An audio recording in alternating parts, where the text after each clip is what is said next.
We definitely missed the CAA. It was a great conference. Even being at Tennessee and being at Virginia, I always followed the progress of especially Richmond and the other CAA teams. I'm excited to be back. Obviously, I feel like it's one of the best conferences in FCS, if not the best. And I liken it to a lot of the conferences that I was able to work in.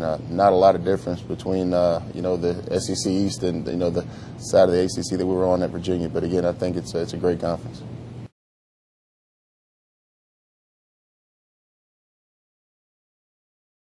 It's a huge difference because you really don't realize the role of the head coach as an assistant. You really don't realize that, if you walk into the head coach's office, that you're probably about the 10th person that's walked in the last 10 or 15 minutes. But it's learning how to manage people. It's learning how to be the closer in recruiting.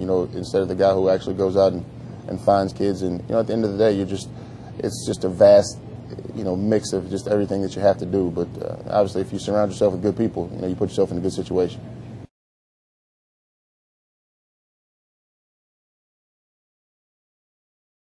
No question. I talk to Dave Clawson weekly. Obviously, Dave was one of the guys who built this program.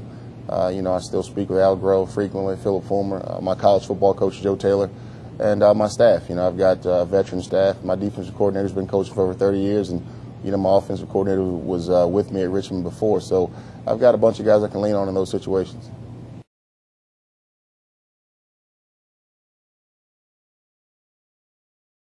I hope so. I think the main reason for that is probably just the unknown. Obviously, with me being a first-year head coach and us, having to replace Eric Ward and us having to replace 4 starters on the offensive line, I think there's a huge unknown. But we really don't worry about where we're picked initially. We worry about where we finish.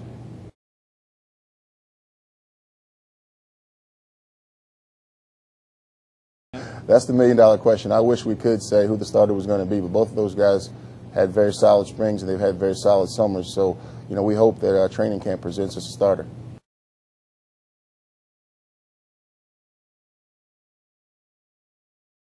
They're very similar kids. I think John's more of a pocket type passer.